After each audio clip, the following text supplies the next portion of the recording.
Olá, graça e paz em nome de Jesus. Hoje é o 260º dia de leitura da Bíblia na ordem cronológica dos acontecimentos. Quanto ao que vocês me escreveram, é bom que o homem não toque em mulher. Digo que, por causa da imoralidade, cada homem tem a sua esposa e cada mulher tenha o seu próprio marido. Que o marido conceda à esposa o que lhe é devido, e também, de igual modo, a esposa ao seu marido. A esposa não tem poder sobre o seu próprio corpo, e sim o marido. E também, de igual modo, o marido não tem poder sobre o seu próprio corpo, e sim a esposa.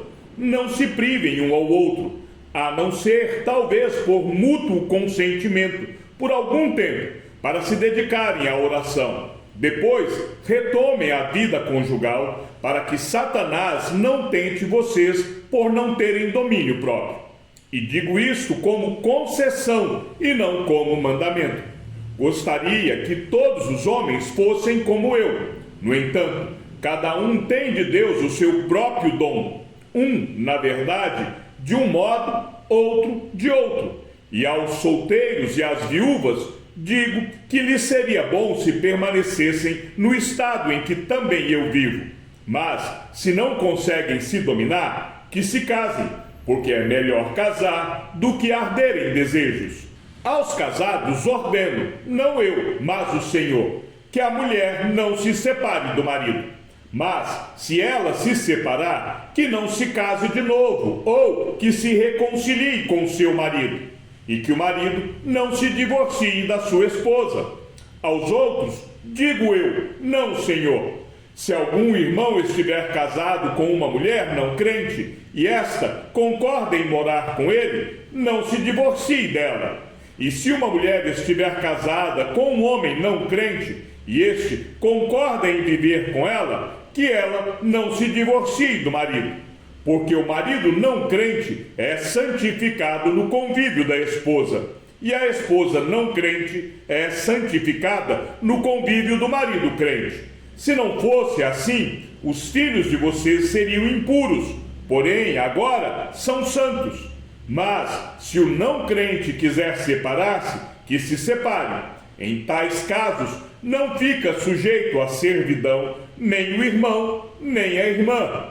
Deus chamou vocês para viverem em paz. Pois você, ó mulher, como sabe se salvará o seu marido?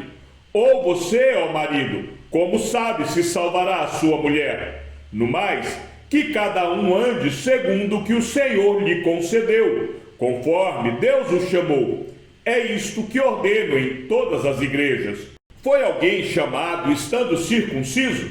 Não desfaça a circuncisão. Foi alguém chamado estando incircunciso? Não se faça circuncidar. A circuncisão em si não é nada. A incircuncisão também nada é, mas o que vale é guardar os mandamentos de Deus.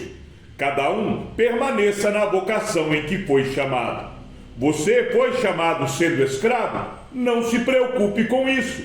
Mas, se você ainda pode tornar-se livre, aproveite a oportunidade. Pois quem foi chamado no Senhor sendo escravo, é liberto que pertence ao Senhor. Do mesmo modo, quem foi chamado sendo livre é escravo de Cristo. Vocês foram comprados por preço, não se tornem escravos de homens. Irmãos, cada um permaneça diante de Deus na condição em que foi chamado. Com respeito às virgens, não tenho mandamento do Senhor, mas dou a minha opinião, como alguém que recebeu do Senhor a misericórdia de ser fiel.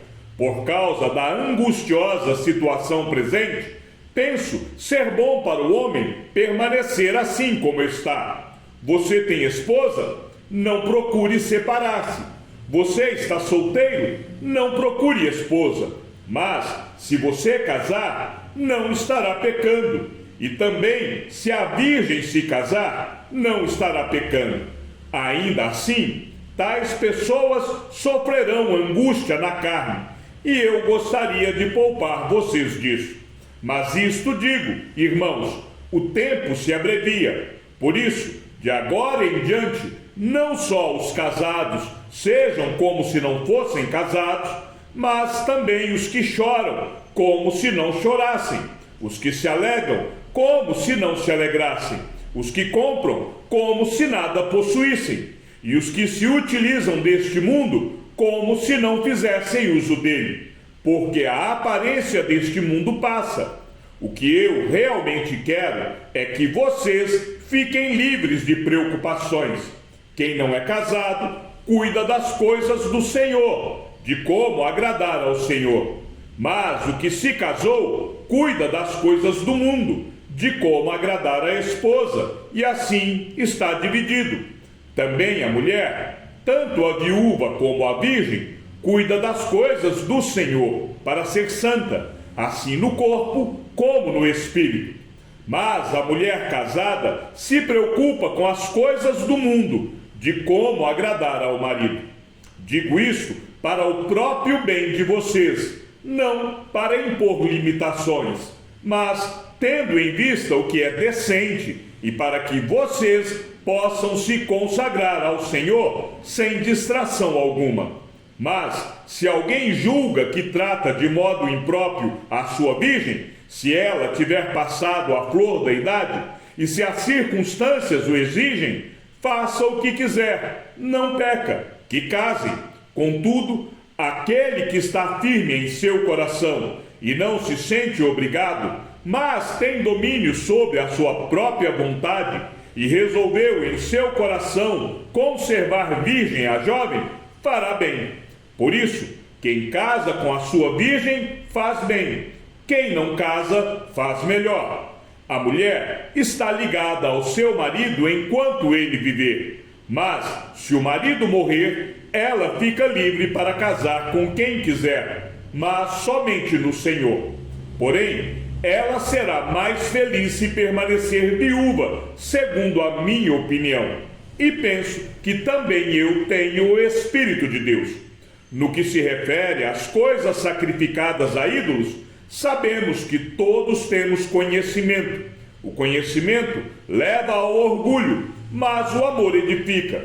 Se alguém julga conhecer alguma coisa, ainda não conhece como deveria conhecer. Mas, se alguém ama a Deus, esse é conhecido por ele. Quanto a comer alimentos sacrificados a ídolos, sabemos que o ídolo, por si mesmo, nada é no mundo, e que não há senão um só Deus. Porque, ainda que existam alguns que são chamados de deuses, quer no céu ou sobre a terra, como há muitos deuses e muitos senhores, para nós, porém, há um só Deus, o Pai, de quem são todas as coisas e para quem existimos, e um só Senhor, Jesus Cristo, por meio de quem todas as coisas existem e por meio de quem também nós existimos. Entretanto, nem todos têm esse conhecimento.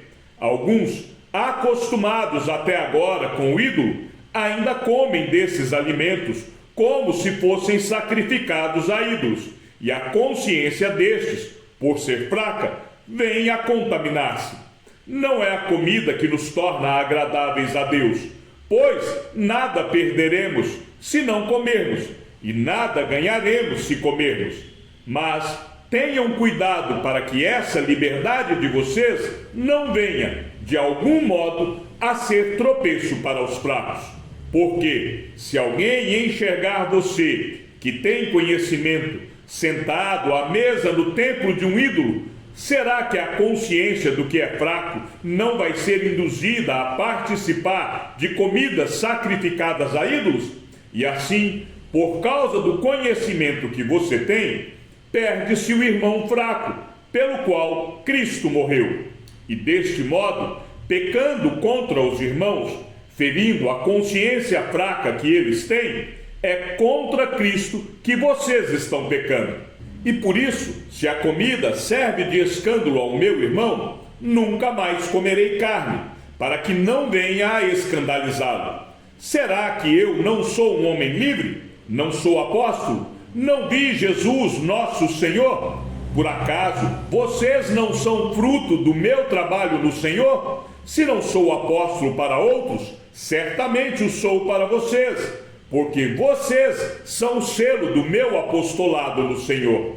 A minha defesa diante dos que me questionam é esta: será que nós não temos o direito de comer e beber? Será que não temos o direito de levar conosco uma esposa crente, como fazem os demais apóstolos, os irmãos do Senhor e Cefas? Ou será que somente eu e Barnabé temos de trabalhar para viver? Quem é que vai à guerra às suas próprias custas? Quem planta uma vinha e não come do seu fruto? Ou quem apacenta um rebanho e não se alimenta do leite do rebanho? Será que eu digo isto apenas como homem? Não é verdade que a lei também o diz? Porque na lei de Moisés está escrito: não amarre a boca do boi quando ele pisa o trigo. Por acaso Deus está preocupado com bois? Será que não é certamente por nossa causa que ele está dizendo isto? É claro que é por nossa causa que isto está escrito. Pois quem lavra deve fazê-lo com esperança, e o que colhe deve fazê-lo na esperança de receber a parte que lhe é devida. Se nós semeamos entre vocês as coisas espirituais, será muito recolhermos de vocês bens materiais? Se outros participam desse direito sobre vocês, não temos nós em maior medida? Entretanto, não fizemos uso desse direito. Pelo contrário, suportamos tudo para não criarmos qualquer obstáculo ao Evangelho de Cristo. Vocês não sabem que os que prestam serviços sagrados se alimentam do próprio templo e que os que servem ao altar participam do que é oferecido sobre o altar? Assim também o Senhor ordenou aos que pregam o Evangelho que vivam do Evangelho. Eu, porém, não tenho feito uso de nenhuma destas coisas, e não escrevo isto para que assim se faça comigo. Preferia morrer a deixar que alguém me tire esta glória. Se anuncio o Evangelho, não tenho de que me gloriar, pois sobre mim pesa essa obrigação, porque ai de mim se não pregar o Evangelho. Se o faço de livre vontade, tenho recompensa, mas se o faço por obrigação, é porque uma responsabilidade me foi confiada. Nesse caso, qual é a minha recompensa? É que, anunciando o Evangelho, eu o apresente de graça, para não me valer do direito que ele me dá. Porque, sendo livre de todos, fiz-me escravo de todos, a fim de ganhar o maior número possível. Para com os judeus, fiz-me como judeu, a fim de ganhar os judeus. Para os que vivem sob o regime da lei, como se eu mesmo assim vivesse, para ganhar os que vivem debaixo da lei, embora eu não esteja debaixo da lei. Aos sem lei, como se eu mesmo fosse, não estando sem lei para com Deus, mas debaixo da lei de Cristo, para ganhar os que vivem fora do regime da lei. Fiz-me fraco para com os fracos, a fim de ganhar os fracos. Fiz-me tudo para com todos, a fim de, por todos os modos, salvar alguns. Tudo faço por causa do Evangelho, para ser também participante dele. Vocês não sabem que os que correm no estádio, todos, na verdade, correm, mas um só leva o prêmio? Corram de tal maneira que ganhem o prêmio. Todo atleta em tudo se domina. Aqueles para alcançar uma coroa corruptível, nós, porém, a incorruptível. Assim corro também eu, não sem meta. Assim luto, não como desferindo golpes no ar, mas esmurro o meu corpo e o reduzo à escravidão, para que, tendo pregado a outros, não venha eu mesmo a ser desqualificado. Ora, irmãos, não quero que vocês ignorem que os nossos pais estiveram todos sob a nuvem, e todos passaram pelo mar, e todos em Moisés foram batizados, tanto na nuvem como no mar. Todos eles comeram do mesmo alimento espiritual e beberam da mesma bebida espiritual, porque bebiam de uma pedra espiritual que os seguia, e a pedra era Cristo.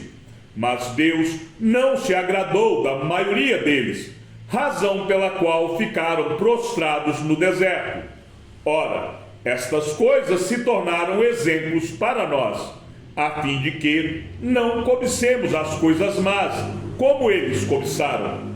Não sejam idólatras, como alguns deles foram, conforme está escrito: o povo assentou-se para comer e beber e levantou-se para se divertir. E não pratiquemos imoralidade, como alguns deles o fizeram, e caíram mortos, num só dia, 23.000. Não ponhamos Cristo à prova, como alguns deles fizeram, e foram mortos pelas serpentes. Não fiquem murmurando, como alguns deles murmuraram, e foram destruídos pelo exterminador. Estas coisas aconteceram com eles para servir de exemplo, e foram escritas como advertência a nós, para quem o fim dos tempos tem chegado. Por isso, aquele que pensa estar em pé, veja que não caia. Não sobreveio a vocês nenhuma tentação que não fosse humana, mas Deus é fiel e não permitirá que vocês sejam tentados além do que podem suportar. Pelo contrário, juntamente com a tentação, proverá livramento, para que vocês a possam suportar. Portanto, meus amados, fujam da idolatria. Falo como a pessoas sábias. Julguem vocês mesmos o que digo. Não é fato que o cálice da bênção que abençoamos é a comunhão do sangue de Cristo? E não é fato que o pão que partimos é a comunhão do corpo de Cristo? Porque nós, embora muitos, somos unicamente um pão, um só corpo, porque todos participamos do único pão. Considerem o Israel segundo a carne. Não é verdade que aqueles que se alimentam dos sacrifícios são participantes do altar? O que quero dizer com isto? Que o que é sacrificado ao ídolo é alguma coisa? Ou que o próprio ídolo tem algum valor? Não. Digo que as coisas que eles sacrificam são sacrificadas a demônios e não a Deus. E eu não quero que vocês estejam em comunhão com os demônios. Vocês não podem beber o cálice do Senhor e o cálice dos demônios. Não podem ser participantes da mesa do Senhor e da mesa dos demônios. Ou provocaremos ciúmes no Senhor? Somos, por acaso, mais fortes do que Ele? Todas as coisas são lícitas, mas nem todas convêm. Todas as coisas são lícitas, mas nem todas edificam. Ninguém busque o seu próprio interesse, e sim o de seu próximo. Comam de tudo que se vende no mercado, sem questionamento algum, por motivo de consciência, porque do Senhor é a terra e a sua plenitude. Se alguém que não é crente convidá-los para comer, e vocês quiserem ir, comam de tudo que for posto diante de vocês, sem questionamento algum, por motivo de consciência. Porém, se alguém disser a vocês: isto é coisa sacrificada a ídolo, não comam, por causa daquele que deu a informação e por motivo de consciência.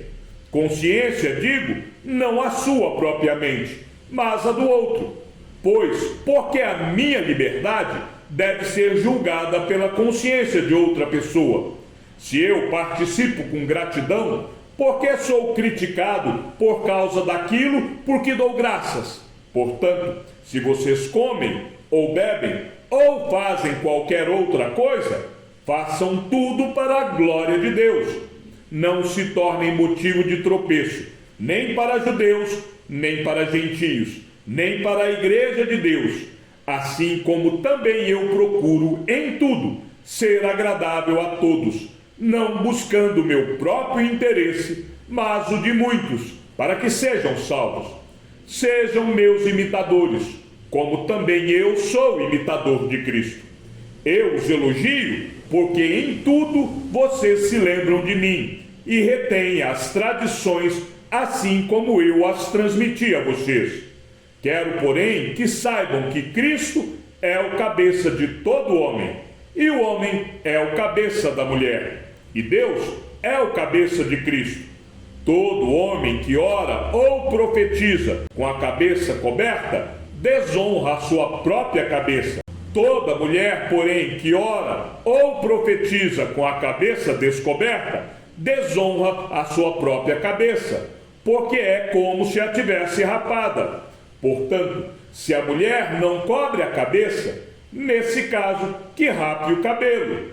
Mas, se é vergonhoso para a mulher cortar rente ou rapar o cabelo, que ela cubra a cabeça, porque o homem não deve cobrir a cabeça, por ser ele imagem e glória de Deus, mas a mulher é glória do homem, porque o homem não foi feito da mulher, mas a mulher foi feita do homem, porque também o homem não foi criado por causa da mulher, e sim a mulher por causa do homem.